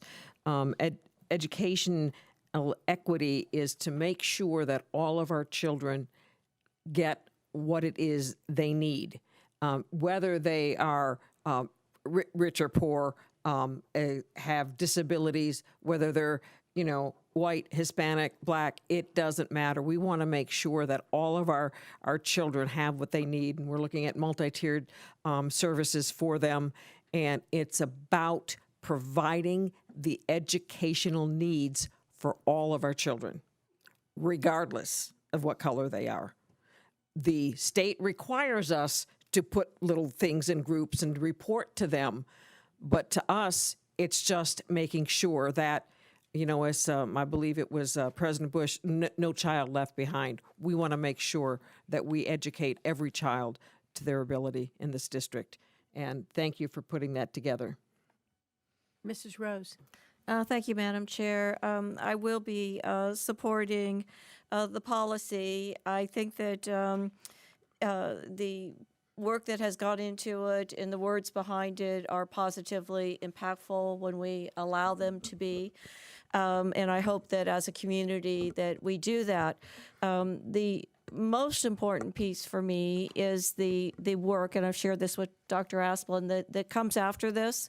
And that's the work of really getting down to our students that aren't attaining grade level success for any one of a number of reasons, and that we hold ourselves accountable. And actually, I consider it having fun deliberating how we can use our financial resources and our community resources to make that happen. To me, that's where the real work is, and I'm excited about that. And my last piece, please bear with me, Madam Chair. I think it's important that I bring up Dr. Moore. I think that she's taken a lot of feedback from a variety of perspectives because we're enveloping a change and focusing in on a lot of different pieces. And I want to say that I've known her for years, worked with her as a peer and a colleague, and a lot of the work that's gone into the language of equity and such is just the cusp of her skill set. Dr. Moore did take McIntosh Middle School for many, many, many years that was having a variety of challenges and turn it into an A school because she does know and does have the skill set to lead and participate in this community in closing that gap for every child and bringing them to grade level. So I wanted to state that piece, and thank you for the opportunity to speak. Well, I would just also like to say thank you to Dr. Harriet Moore. I know how hard she's worked on this, and when she started this process, there wasn't anything decided. There was no committee. There was no equity director in our community, and I know the work that you've done, and you've listened to many, many people in our community. This is all about taking care of every student and meeting every student where they are. And I know that as Karen, Mrs. Rose said, the implementation of this is really where the hard work starts. But, you know, I taught high school, and I taught during the days of desegregation in the South. And a lot of things that HEW at the time thought looked good on paper weren't implemented well at all. And it was very, very sad for our African American community, where we closed black schools and filtered faculty and students into white schools with very little opportunity, no plan, no equity policy, no orientation of any kind, and it was not a good time. I know what needs to be done. Dr. Harriet Moore and her committee have done great, diligent work and effort. Thank you for that, and we're looking forward to going forward with you and helping you any way that we can. I've got your back. I think these other school board members do as well, and we're looking forward to the next steps. So thank you. Any other discussion? If not, please vote. I think we're going to have to do a voice vote again. All those in favor, please signify by saying aye. Aye. All those opposed by saying nay. Nay. So that carries 4-1 with Mrs. Ziegler voting nay. Next up is item number 30, which is the approval of the redistricting map and resolution thereof. I have a resolution that I should read before we get started. Should I do that to begin? Mr. DeLeo? A resolution of the School Board of Sarasota County, Florida, changing the boundaries of the 5 district school board members' residence areas, providing for accurate legal descriptions of the 5 district school board member residence areas, providing that said descriptions shall be entered upon the minutes of the meeting of the school board, providing that a certified copy of the revised boundaries are entered upon the minutes, be advertised in a newspaper published in the school district within 30 days, and providing that the superintendent of schools furnish a certified copy of this resolution to the State of Florida Department of State. We've all looked at the maps.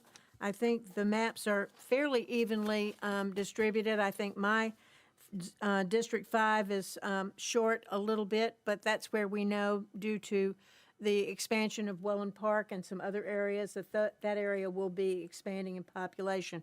I want to thank Mr. DeLeo. I want to thank Mrs. Brown for her efforts with that of Charlie Kennedy, who is in Manatee County, who helped us with this project. Mrs. Brown, do you have anything that you would like to say before we get started? Well, I was going to move the approval, but I could describe the map a little better. It's kind of hard to see on it, but District 1, we just tweaked the areas and made them a little more compact. District 1 goes from the Bayfront, goes around Mound, down to Bay Vista, out to 75, and then over to Fruitville Road and north, the county line. District 4, which is just below that on Bay Vista, down to Clark, from I-75 over, including the keys of Longboat, Lido, and Siesta Key. District 2 is in between these. It basically is Fruitville south, from the county line south down to Clark Road, and then dips down to Laurel Road and takes in Casey Key. District 3 goes from the eastern county border over to up at the north line that goes up Clark, down the Mayaca River, crosses Laurel Road, and then down to Albee Found Road and ends at Venice, and then follows River Road down to 41 and District 5 goes from Venice Avenue to the south, and it has Minnesota Key on the west and goes down to River Road on the east and follows 41 and south of that. And so they're pretty nice and compact, and I appreciate everyone's assistance. And move May I have for a the approval of item 30. Second. Second. Any more discussion? I just want to make sure that a point is clear to the members. What you're approving is the redistricting map with its exhibits and the resolution. Yes. Yes. So I move for the approval of the redistricting map and the resolutions with the exhibits. Second. And if there is no further discussion, please vote. All those in favor signify by saying aye. Aye. Aye. All those opposed signify by saying nay. And the motion carries unanimously. I move the, don't we have something else on here? We got some more stuff on here, yes. We got item number 31. Excuse me. Oh, I've got an old version of it. Item number 31. May I have a motion, please? I move the approval of item 31, the purchasing of the Phase 4 of the desktop notebook computers and services from Hewlett-Packard. May I have a second? Second. Discussion? I understand the reason we're doing this. It's a little early to be doing this, but due to the fact of supply and demand and the things out there, we're going to push it up to make sure that we have them in time, just in case there's a shortage of supplies. Yes, ma'am, that is correct. Normally, we have this in March, and we vote upon it. It is our computer refresh. Every year we do this, and the computers we do this for about a fourth of our district each year, so our computers are with us for 4 years as they rotate through. Do we have a motion and a second? Any further discussion?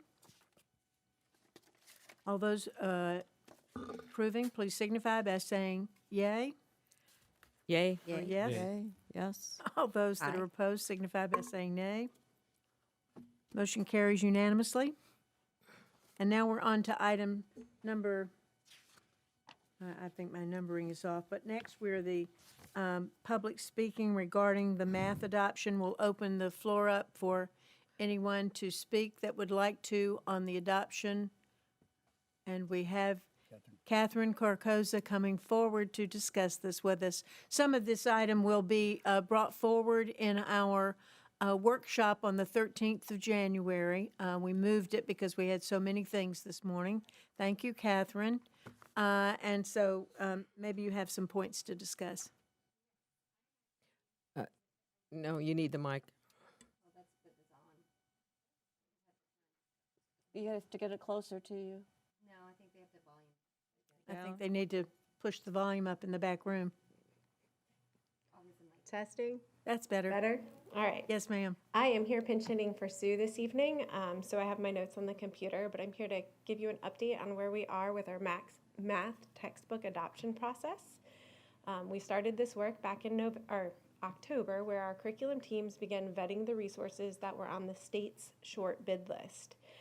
After that vetting process occurred, where our team ensured that the state standards and the Sarasota's mission and vision aligned with the materials, we moved forward with working with school-based leadership to identify committee members who are serving on our adoption committee. Tonight actually kicks off our adoption committee training and textbook presentations with our elementary teams, followed by a meeting tomorrow with our high school level teams, and middle school will be on Thursday. The committee members who are representing their school sites are teachers, and we also have a community member at each level. Those committee members are the kind of final recommendation version. So what happens after tonight's presentation, those committee members go back to their school sites, work within their departments to review the materials, the publisher presentations, and do an evaluation of the materials. After that evaluation is done, the committee reconvenes. Right now, the final meeting is scheduled for February. When they reconvene, they will push forth a final recommendation. After that final recommendation comes forward, it'll go to the superintendent and then to the board. After the superintendent requests board approval, we will post it for 30 days. And in that window, if we have any objections to the materials, we will have another meeting in April to review that information with you all and determine what our next steps are. If there are no objections to the materials in that 30-day period, then we will move forward with the purchase and start training our teachers and providing professional development. There is one key piece that I didn't mention. By Florida statute, we do have to post all materials on our website for at least 20 days prior to our committees even convening. It's just an opportunity for the public to start the review of the materials as well. And so that information has been posted on our instructional materials website since November 4th, and it will close on December 9th, so 2 days from now. So it far exceeded the 20 days. So there is still time for any of the families that want to go out and take a look at those materials. The samples are posted online, and Rob can answer, and Rob Manugian in our instructional materials office can answer any of those questions. You So do a that is great our job. You do a great job. Thank you. Pinch hitting, yes, I love it. Thank you to a huge team that helped with that.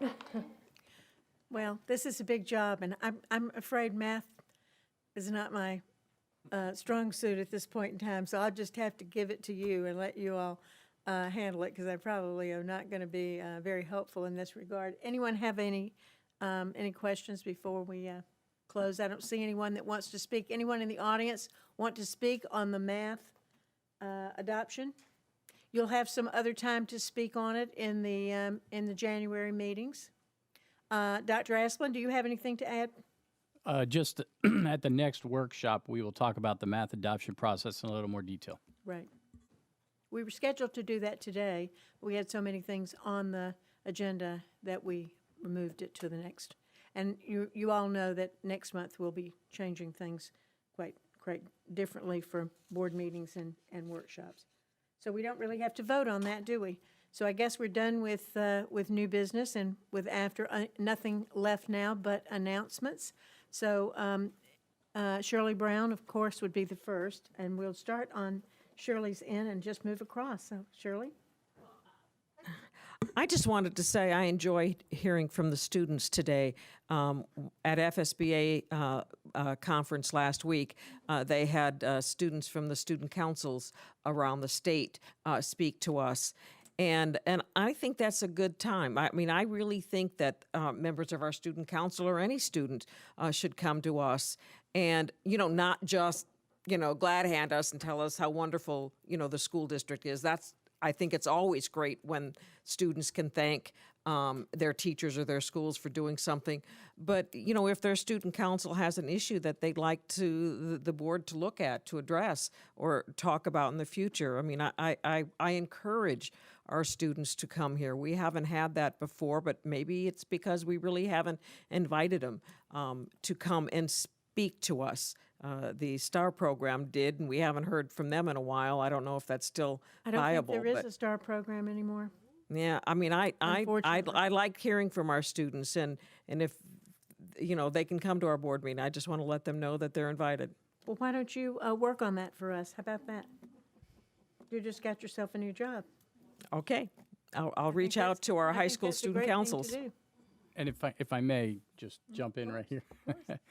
Steve Cantis is amazing, and he, we have our superintendent forum, and those students, we have 2, 3, or sometimes even 4 students from each high school that are involved in a meeting that we have every week or every other week, and I believe it's January 14th is when we will be at STC, and they are 100 students from around the district from different high schools, and they will be there to discuss 10 different issues of their choice that we've already looked at and talked about, and each table will have this issue, and then they will report out, and we'll have a discussion. It's about a half a day, isn't it, Steve? 9 to 12, 8 to 12, something in that nature? 8:30 to 1. And that's, again, on January 14th. And we meet with those students sometimes at Boys and Girls Club, sometimes here at the landings. Fantastic students. They do a great job. They have a lot of great ideas. You would love to hear from them as well. All right, so this group, after they're done with their meeting and they come up with their final plans, they can come before us? Is that what we're saying? Or are you inviting us to go to the meeting on the inviting us to the 14th? meeting? I mean, I don't. Mr. Canties? So can you hear me okay? Yep. So the superintendent's forum is something we've been doing for about the last 6 or 7 years. The Boys and Girls Club, I don't know if you're familiar with, for those that are familiar with it, incredible student leadership program, maybe the best that I've ever been involved in. They have great leadership at the Boys and Girls Club for the students. So the Superintendent's Forum on the January 14th will last from about 8:30 to 1 o'clock, roughly 100 students. Each table is led by a district facilitator. Let me rephrase that. Each table is led by a student from the Boys and Girls Club, and every high school in the district is represented, and we'll have students there. We will also have a district facilitator at each of the tables. For example, one of their topics is always technology and the use of technology in the schools. And so Joe Benswinger, who's over our IT, instructional IT, will be there. Curriculum questions come up every year. There's a table on that. Catherine Kokoza will be part of that. So we try to place the right person with a group of students. And so at the end of that opportunity, they will report out to the superintendent. And then we will meet with them again. Mr. Renoff, superintendent, myself, will meet with them, and they will narrow their scope down. We'll have a lot of conversation, narrow their scope down to 1 or 2 items, and then they will present those to the high school principals. And ultimately, over time, in past years, we've actually had some policy changes based on the feedback that they provided to the principals. Many times, it's an issue that can be dealt with at the school. The principals provide guidance, and they say, well, you know, that's a good recommendation. So I think you asked Ms. Brown whether you absolutely could be there and enjoy the day with us. I'm sure they would love to have you there. So it'll be on January 14th at STC in the conference center. If you want to stop by for a while, you can. If you want to be there the entire time, you're welcome to be there. It's really a wonderful day. So do you have any questions about that? No. Nope. Okay. Thank you. Bridget, anything to add at the end of the meeting?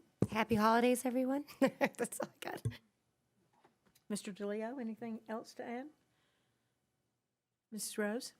Thank you, Madam Chair. I just would like to do a shout out for our Teachers of the Year. One of my favorite events. I'm looking forward to it, and thank them for representing the great quality in our schools. Thank you. Mr. Edwards? Well, just a couple of weeks ago, I completed my first year as a school board member, and it was quite enlightening, and I enjoyed most of it. And I just wanted to thank everyone for their support and the community, and I'm so proud of our teachers and our staff. What an amazing school district. So onward, we're going to do even better, and I wish everyone happy holidays. Dr. Asplin? Just again, congratulations to our Teachers of the Year. As Ms. Rose mentioned, Thursday evening is our Teacher of the Year ceremony, so we're all looking forward to that. And also I wanted to thank our staff out here. They're out here at each workshop and at each board meeting in case there's questions, and they work hard every single day, and I think they're just incredible, and I just want to thank them for being here and all the hard work that they do every day. So with that, I'll just say happy holidays as well. Thank you. And last, I will say that, we're going to change our meeting times in the new year. So we'll be having board meetings at 6 o'clock on the first and the third Tuesdays of the month, no longer a 3 o'clock meeting, which was sometimes confusing to people and very difficult for our community to get out at 3 o'clock.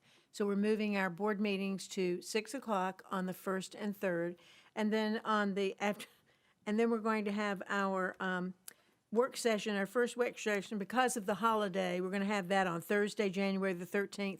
We don't know what time at this point in time, so that time will be announced. But normally we will be having a workshop, a one-day workshop, the middle Tuesday or the second Tuesday of the month, and that will probably be, it could go all day, could go half a day, 3/4 of a day, we don't know, but that will be our assigned workshop time, is one workshop, which is longer, and then board meetings the first and third Tuesday of the month at 6 p.m. So with that, I will say thank you for a wonderful meeting today. Thank you all for being here and for being concerned about our babies, our kids, our students, our schools, our staff. We have the finest staff, we have the finest students in the world, and after going to the State Association meeting last week, it only affirmed to me how great it is here and what a great school district we have. So I want to wish you all a happy Kwanzaa, a happy holiday, a happy Merry Christmas, a happy New Year. What did I forget? Feliz Navidad. Feliz Navidad. And to everyone, please enjoy your time with your family, with your loved ones. Stay safe. Have a great holiday, and we look forward to seeing you all back here on the new year. We're adjourned.